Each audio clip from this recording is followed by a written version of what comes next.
waxaa si rasmi ah magaalada Burco ee xarunta gobolka Togdheer uga furmay carwo ganacsiyeedkii sagaalaad ee ay qabato rugta ganacsiga Soomaaliland waxaana ganacsigooda ku soo bandhigayay qaar ka mid ah shirkadaha ganacsiga Soomaaliland waxaana shirkadahaasi si weyn uga dhex muuqday shirkadda Al-Amin Group wholesaler oo inta badan keenta dalka qaar ka mid ah shaqaalaha shirkadda Al-Amin Group oo la hadlay SBC TV ayaa nooga warramay waxyaabaha ay soo bandhigeen iyo waliba qiimo dhimis ballaaran oo shirkaddu u sameynayso macaamiisheeda halkan waa carwadii sagaalaad ee gobolka Togdheer lagu qabtay haddana Al-Amin Pharmaceutical Import Company waxaanu kaga qayb gali doonaa si aad iyo aad qurux badan baan uga qayb gali doonaa heer sare marka waxaan soo bandhigi doonaa dhammaan productayada aanu keenno iyo meelaha aanu ka keenno ayaanu soo bandhigi doonaa dalal badan oo dunida ayaanu ka keennaa waxay ka mid tahay Al-Amin kambanida ugu waaweyn ee dalkeena ama geeskaba ku jira ka keena dawooyinka ayay ka mid tahay dhowr iyo 20 dal ayay ka keentaa dawooyinka marka dawooyinka ay keentaa runtii waa dawooyin tayo leh aad iyo aad u tayo leh oo aanu aad iyo aad u soo sameynay aanu shaybaar iyo lab soo marinay marka waxaan soo dhaweynaynaa dhammaan macaamiisheeda waxaan soo dhaweynaynaa inay nagala soo qayb galaan ama ay soo booqan karaan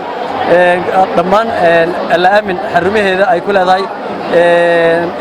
gobolka Togdheer ama dhammaan gobolada barigaba Soomaaliya iyo Somaliland dhamaanteedba marka sidaas ayaanu ku soo dhaweynaa runtii waxaanu sameynaynaa qiimo dhimis aad u wanaagsan baan sameynaa maanta carwada ku sameynaynaa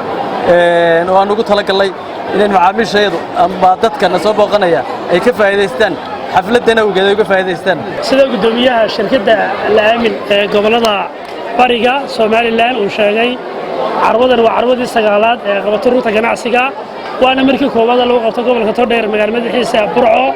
annagoo ah maamulka shirkadda Al-Amin Pharmaceutical Import Company waxaanu si weyn oo qiimeeyo qaayala uga qayb qaadanay carwo ganacsiyeedka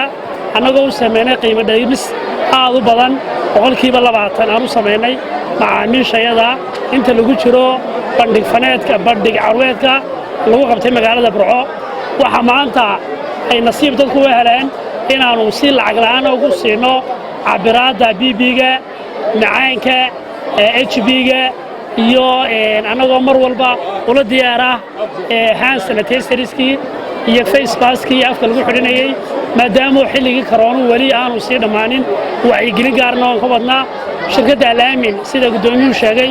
waxay keentaa in ka badan 3,000 oo item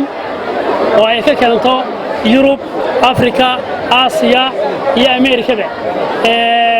waxaanu rajaynaynaa in raaligelin badan iyo soo dhaweyn badan aanu sameyn doono dadka ka soo qayb galay iyo dadka ka dukaamaysan doona